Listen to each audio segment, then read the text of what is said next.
So it's the morning of October 14th, 2024. We had our first freeze overnight. It's about 36 degrees Fahrenheit right now, so it's wonderful. I can breathe really well. I love it. And we have a few things left, you can see, to put to bed for the garden for the winter for the next 7 months. I just let stuff out as long as possible so that there are some flowers for the pollinators, and now it's time to get it all put away so that we don't get any diseases growing in the soil over the winter. So here we go.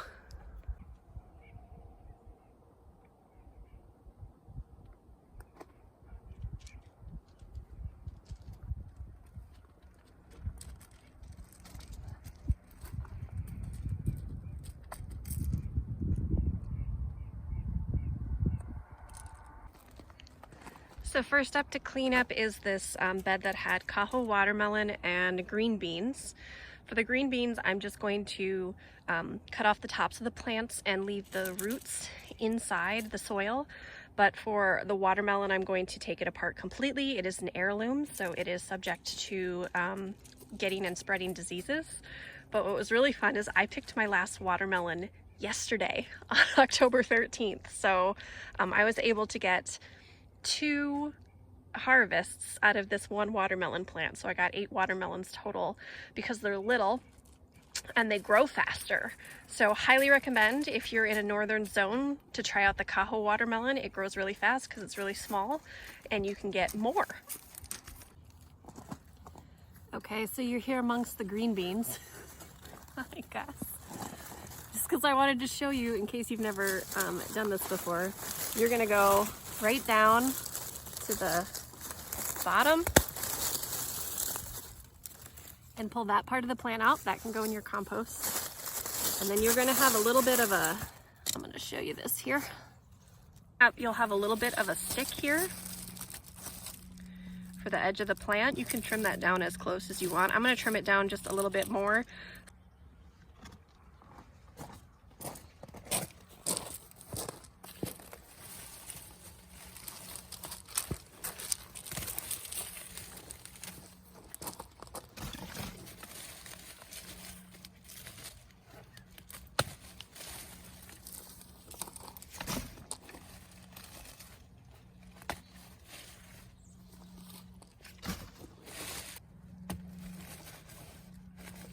Hey Gus, can you move?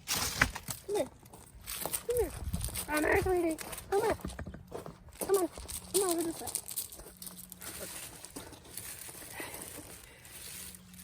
Got a lot of dog in that footage. If you live somewhere where it gets cold really fast,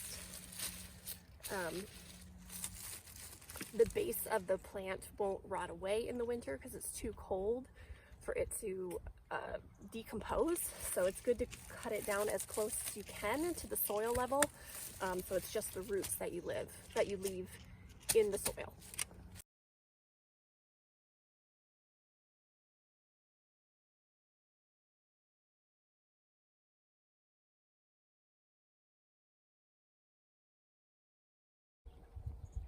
So I was cutting back the watermelon vines. Look what I found. It's got a lot of spots in it, but it hasn't cracked. Whoops, that was hiding in there. I also found a carrot. That was fun. Okay, so that's the bean and the watermelon bed, and there's my leftover vines. Next we're going to do the pepper bed, and this has marigolds, peppers, and some green onions. None of these are going to stay in here. I'm going to take them out from the roots.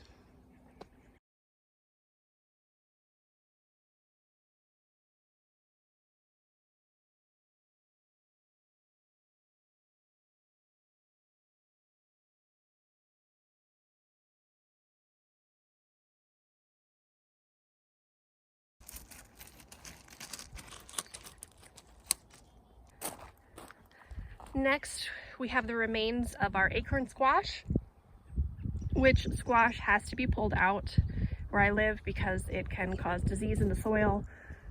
It's not an option, you have to take it out from the roots. So I'm going to see if any of these acorn squash that are still on here are viable. Some of them look frozen. We have a bunch, so I just left some of them out here because they weren't done growing.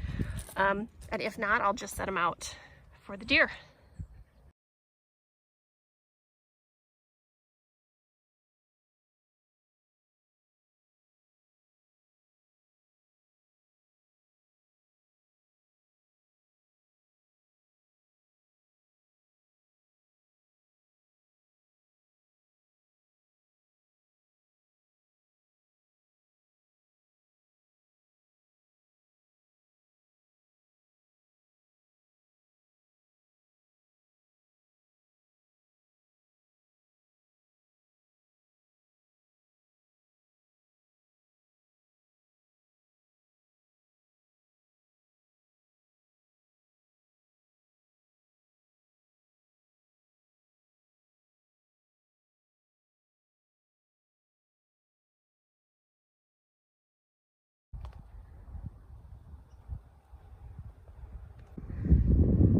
Okay, the last I have to clean up is this bed and this one, which had like some of my winter greens. Some of these are frost tolerant, but they've been in there a while, so they're going a little bit bitter. So I'm going to pull those and set those out for the deer to go after. I do have some pak choi in here, which if you aren't familiar, it's a cabbage, kind of like Swiss chard. And I am going to take that out from the roots because the cabbage moths can overwinter in the area where they have grown. So I don't want to keep any part of the cabbage moth there, so that way I don't contaminate my soil.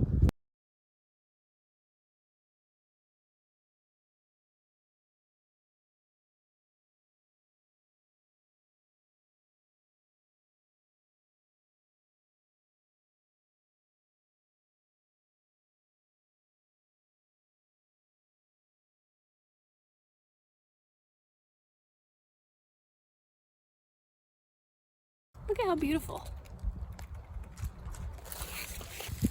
I'm gonna take this arugula out by the roots too because it just won't stop growing. I've gotten gallon trash bags, like 45-gallon trash bags of arugula already, so I don't want it to grow if there's a nice day.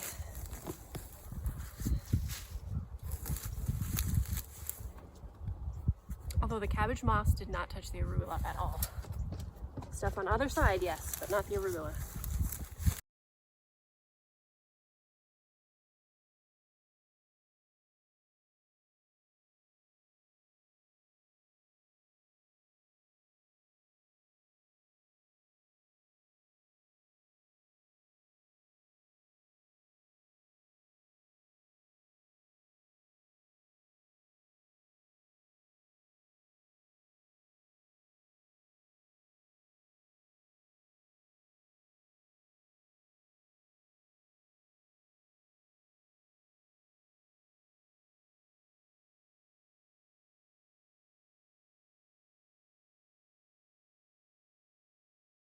So I'm gonna make a couple trips with the stuff that I can't compost over there to our tree line, which is where some of the deer sleep. So they have some stuff they can eat there if they would like.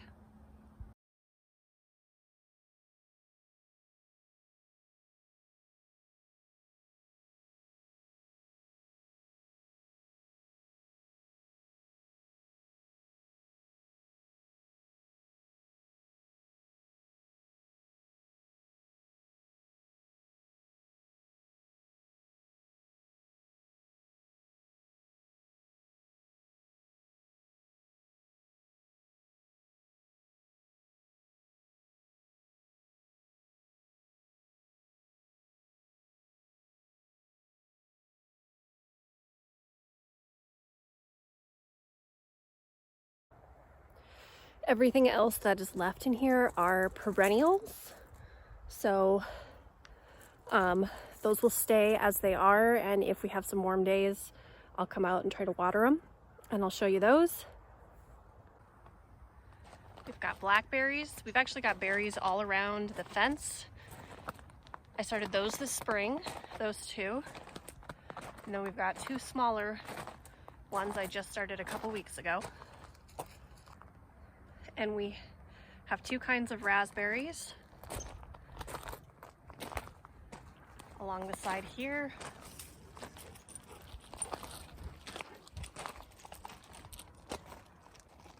I have two beds with other berries as well. This has strawberries.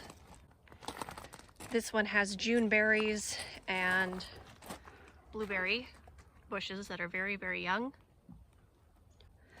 And we've got asparagus planted here. So I'll just let the soil settle a little bit in the beds, and then I'll come kind of even it out. I don't live in a place where we can top the soil with leaves because they will blow away very quickly because we regularly have 40-50 mile-an-hour winds. So we put wood chips and stuff on the soil and kind of wet them down to try to keep the erosion at a minimum from the wind, but that's really just something that's part of living here. So that's the garden mostly put to bed for the next 7 months.